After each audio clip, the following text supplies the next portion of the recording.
Welcome to K Times news బులెటిన్ల ముందుగా headlines. చదువుపై తనకున్న మమకారాన్ని మరోసారి నిరూపించిన కేంద్ర సహాయ మంత్రి Bandi Sanjay.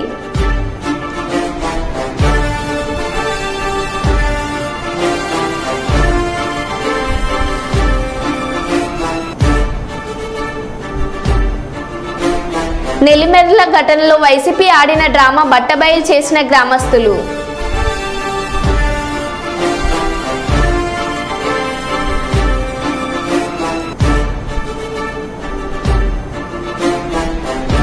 Royal official professional association ఆధ్వర్యంలో బలిజ వివాహ పరిచయ వేదిక.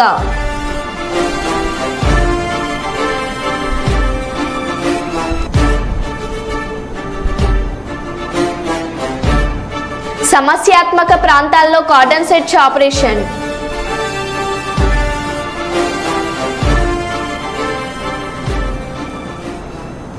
ఇక వివరాల్లోకి వెళ్తే, భద్రాద్రి కొత్తగూడెం జిల్లా భద్రాచలం వద్ద గోదావరి 3వ ప్రమాద హెచ్చరిక వద్ద ప్రవహిస్తోంది.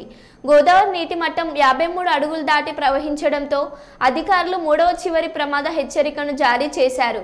శనివారం రాత్రి 53.8 అడుగుల వరకు పెరిగిన గోదావరి నీటి మట్టం రాత్రి నుంచి తగ్గుతూ వస్తుంది. ఈ రోజు ఉదయం 6 గంటలకు 53.2 అడుగుల వద్ద ప్రవహిస్తుంది. కళ్యాణకట్ట ప్రాంతం వరద నీటిలో మునిగిపోయింది. భద్రాచలం చుట్టుపక్కల ప్రాంతాల్లో రహదారులపై వరద నీరు చేరడంతో భద్రాచలం నుంచి దిగువన ఉన్న అన్ని మండలాలకు రాకపోకలు నిలిచిపోయాయి.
మాజీ కేంద్ర మంత్రి వైఎస్ జైపాల్ రెడ్డి 5వ వర్ధంతి సందర్భంగా నెక్లెస్ రోడ్లోని స్ఫూర్తి స్థల్లో కుటుంబ సభ్యులతో కలిసి నివాళులర్పించిన సీఎం రేవంత్ రెడ్డి. హాజరైన శాసనమండలి చైర్మన్ గుత్త సుఖేందర్ రెడ్డి, మంత్రి పొన్నం ప్రభాకర్, ముఖ్యమంత్రి సలహాదారు వేం నరేందర్ రెడ్డి, ఎమ్మెల్యేలు, ఎమ్మెల్సీలు, ఎంపీలు పాల్గొన్నారు.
రోడ్లపై మద్యం సేవించి బైకుల్లో ఇష్టప్రకారంగా తిరుగుతూ మహిళలని ఆడపిల్లల పట్ల అసభ్యకరంగా ప్రవర్తిస్తున్న అల్లరి ముఖాల పని పట్టాలని డిప్యూటీ సీఎం పవన్ కళ్యాణ్కు నెల్లూరు జిల్లా వెంకటగిరి ప్రజలు మొరపెట్టుకున్నారు. వెంకటగిరిలోని ఎన్టీఆర్ కాలనీకి చెందిన రాయని బుజ్జయ్య అనే వ్యక్తి ఓ న్యాయవాది ద్వారా డిప్యూటీ సీఎంకి లేఖ రాశారు. తమ ప్రాంతంలో పోకిరీల రౌడీయిజం ఎక్కువైపోయిందని, వారిని అడిగితే మద్యం గంజాయి సేవించి తమపైకి విచ్చేస్తున్నారని ఆవేదన వ్యక్తం చేశారు. 2 సార్లు పోలీసులకు ఫిర్యాదు చేసిన ఫలితం లేకుండా పోతుందని ఆవేదన చెందుతూ పవన్ కళ్యాణ్కి లేఖ రాయడంతో ఇవాళ జనసేన కార్యాలయంలో ఫిర్యాదులు స్వీకరిస్తున్న పవన్ కళ్యాణ్ ఈ ఫిర్యాదును చూసి వెంటనే జిల్లా ఎస్పీకి ఫోన్ చేసి రంగంలోకి దిగారు. తిరుపతి జిల్లా వెంకటగిరి 6వ వార్డు సార్ మాది. నా పేరు రాయని బుజ్జయ్య. నేను ఎలక్ట్రీషియన్ వర్క్ చేస్తాను. మా పాప చిన్న పాప 10th క్లాసు, పెద్ద పాప ఇంటర్మీడియట్ 2nd ఇయర్ చదువుతుంది.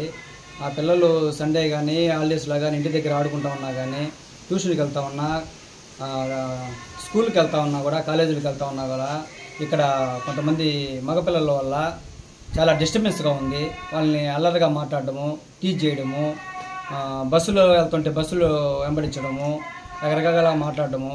మేము చాలాసార్లు, ఒక 4 సార్లు మేము పోలీస్ స్టేషన్లో కంప్లైంట్ పెట్టున్నాము. ఎస్ఐ గారు వచ్చున్నారు, సిఐ గారు వచ్చారు, మాట్లాడేసి వెళ్ళారు. ఈరోజు కూడా సిఐ గారు వచ్చారు మధ్యాహ్నము, ఈ మధ్య కూడా వచ్చారు. నైట్ డ్యూటీలో వచ్చినప్పుడు కూడా మాట్లాడేసి వెళ్తున్నారు. అందుకని వీళ్ళు మాట్లాడి అన్నీ చేస్తున్నారు. పిలిపించి మమ్మల్ని కూడా స్టేషన్కి పిలిపించి కూడా మాట్లాడుతున్నారు. సరే, వాళ్ళ మీద ఏంటంటే వాళ్ళకి భయం లేకుండా తిరుగుతూ ఉండి బైకులో తిరగడము. చిన్నపిల్లలు కూడా 2 సంవత్సరాల పిల్లలు, 3 సంవత్సరాల పిల్లలు కూడా రోడ్లో ఆడుకోవాలంటే కూడా భయపడే విధంగా అయిపోయినది మా రోడ్లలో. అందుకని మేము పవన్ కళ్యాణ్ గారికి తెలియజేయడం జరిగింది. తెలియజేసి మేము పెట్టుకున్నాము. అందుకని మా విధిలోనే మా పిల్లలకే కాకుండా ఇంకే పిల్లలకు కూడా ఎటువంటి ఇబ్బంది కలగకుండా, వాళ్ళ వల్ల ఎటువంటి ఆపద లేకుండా ఉండాలని చెప్పని, జాగ్రత్తగా ఉండాలని వాళ్ళకి అప్లై చేసుకున్నాము. స్పందించినందుకు థ్యాంక్స్ అండి సార్. వరదలు ఎంత పెరిగినప్పటికీ భద్రాచలం పట్టణంలోకి చుక్క నీరు కూడా రాకుండా చూడాలని మంత్రి తుమ్మల నాగేశ్వరరావు ఇరిగేషన్ అధికారులకు ఆదేశాలు జారీ చేశారు. ముఖ్యమంత్రితో మాట్లాడి భద్రాచలం కూనవరం రోడ్డులోని కరకట్టను యుద్ధ ప్రాతిపాదికన పూర్తి చేస్తున్న నేపథ్యంలో చిన్న చితక మోటార్లు పనిచేయక కాలనీలోనికి నీరు రావడానికి వీలు లేదని, పక్కా ప్రణాళికలతో ఎక్కడ చుక్క నీరు రాకుండా చర్యలు చేపట్టాలని మంత్రి జిల్లా అధికారులను ఆదేశించారు. అనంతరం భద్రాచలంలోని ఆర్డీఓ కార్యాలయంలో అధికారులతో సమీక్ష సమావేశం నిర్వహించిన మంత్రి అధికారులంతా అప్రమత్తంగా ఉండి ప్రజలకు ఎలాంటి ఇబ్బందులు పడకుండా చూడాలన్నారు. మోటార్లు పనిచేయడం లేదని చెప్పవద్దని, ఏదైనా కాలనీలోకి నీరు వస్తే వెంటనే గోదావరిలోనికి ఎత్తిపోయాలని అన్నారు.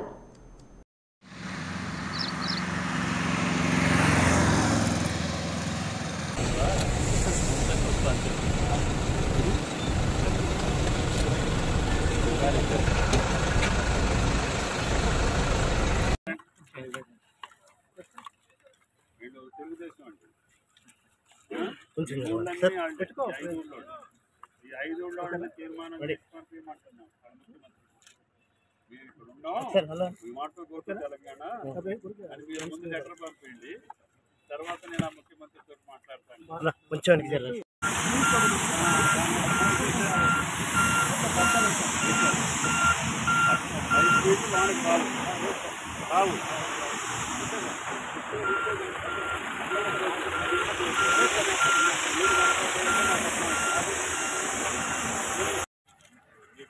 అయినా కూడా నువ్వు మళ్ళీ క్లోజ్ చేయాలంటే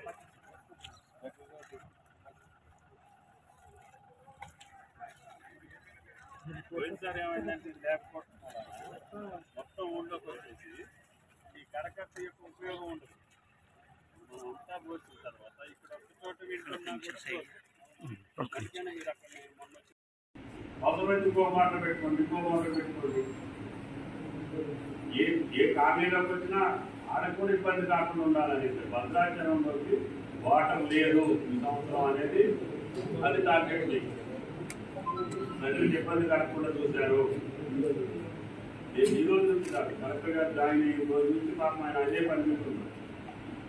దాన్ని ముఖ్యమంత్రిని బలవంతం చేసి పోయి అలా 3 నెలల కోసం చేస్తున్నారు కదా పాపం. మరి అంత పని చేసినప్పుడు చిన్న పని ఫిక్స్ చేసి ఇంకో మోటార్ పెట్టుకొని కాలనీలోకి రాకుండా మీరు వేరు వాటర్ తెచ్చిపోతున్నాను కదా యంత్రాంగం ఒకసారి ఉంటుంది. ఎక్కడా కూడా గోదావరి వాటర్ రావట్లేదు, మెయిన్ వాటర్ కూడా స్టాగ్నేట్ కాదు.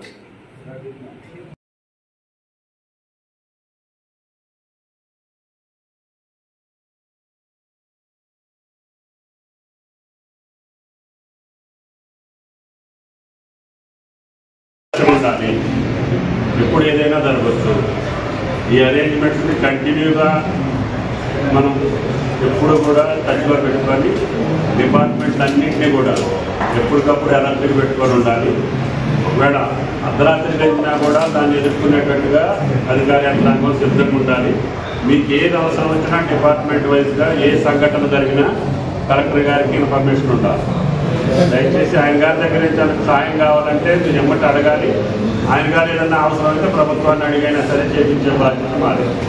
కాబట్టి దయచేసి ఎక్కడా కూడా అన్వాంటెడ్ ఇన్సిడెంట్ జరగవద్దు. ఎట్టి పరిస్థితుల్లో ప్రాణ నష్టం జరగడానికి వీలు లేదు. ఆస్తి నష్టాన్ని మ్యాక్సిమం మనం ప్రొటెక్ట్ చేయాలి. ప్రజలకు ఎక్కడా కూడా ఇన్కన్వీనియన్స్ రాకుండా చూసుకోండి. ఏది అవసరమైతే అది కలెక్టర్ గారికి, ఎస్పీ గారికి, రాహుల్ గారికి మీరు ఎప్పటికప్పుడు మీ డిపార్ట్మెంట్ నుంచి జిల్లా అధికారులు ఇక్కడికి ఇన్ఫర్మేషన్ ఇవ్వండి.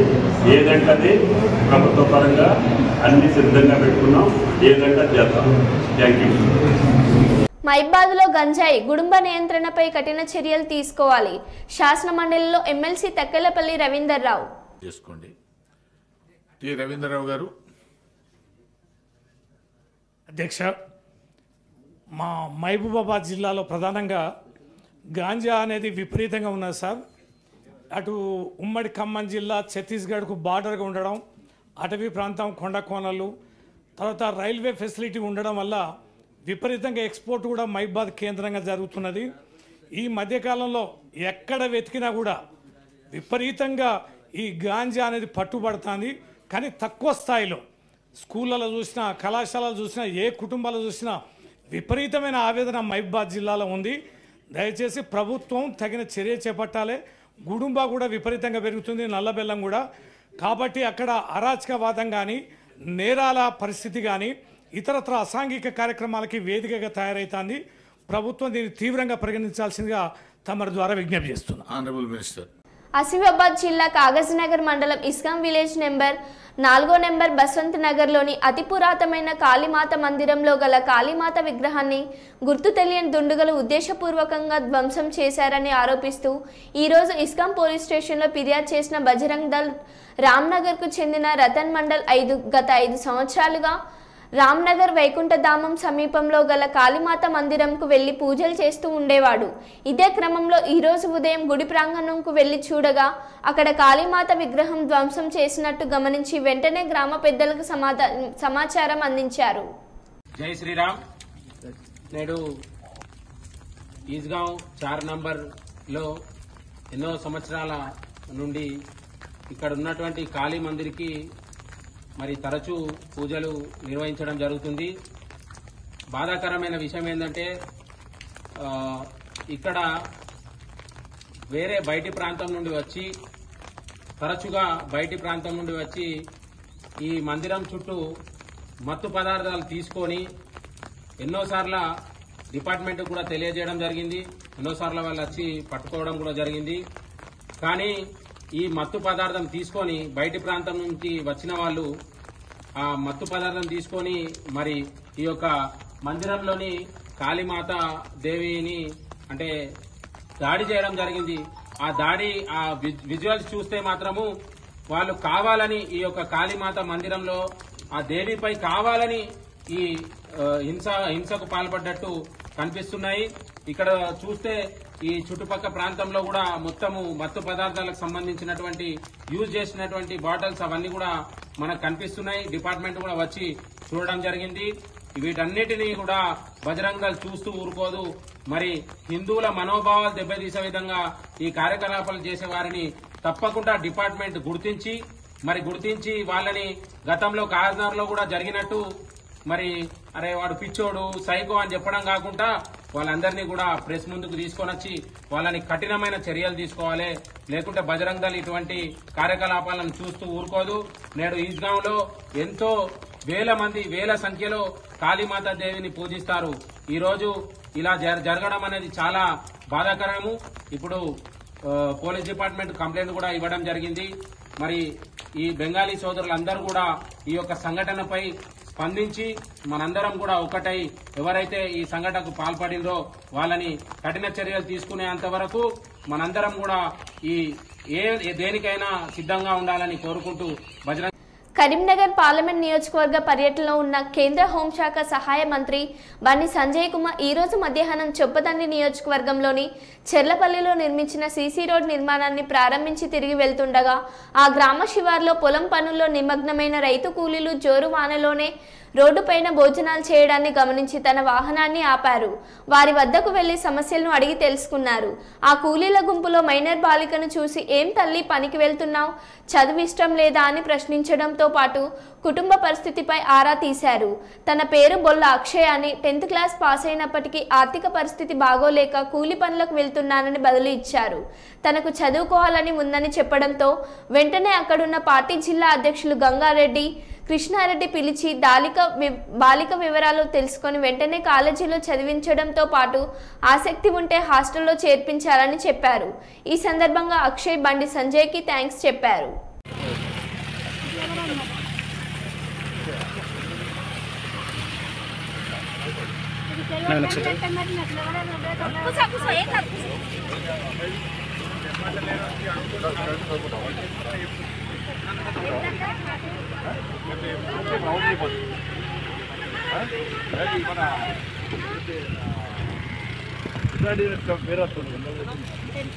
ఫోన్ నెంబర్ రాసుకొని పేరు రాస్తాం అక్కడికి తప్పకుండా కదా ఓకే చెప్పు చలో రాసుకో మొబైల్ ఫోన్ చేస్తే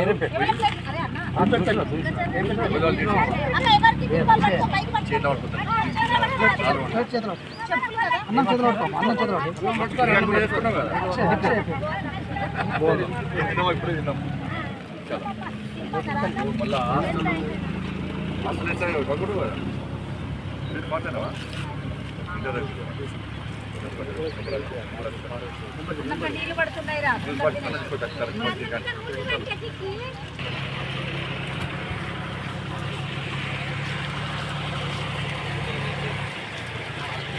సంగారెడ్డిలో దుర్గమ్మ జాతరలో TPCC working president Jagga Reddy, TG chairman Nirmala Jagga Reddy పాల్గొని అమ్మవారికి ప్రత్యేక పూజలు నిర్వహించారు. అనంతరం పోతురాజులతో కలిసి ఉత్సాహంగా నృత్యం చేసిన జగ్గారెడ్డి సంగారెడ్డి నియోజకవర్గ ప్రజలతో పాటు రాష్ట్ర ప్రజలు సుఖ సంతోషాలతో ఉండాలని దుర్గమ్మ తల్లిని మొక్కుకున్నామని జగ్గారెడ్డి అన్నారు.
అరే ఫోటో కొంచెం దింపాలి కెమెరా ఉంది ఎండకు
మళ్ళీ కలుద్దాం. Stay tune.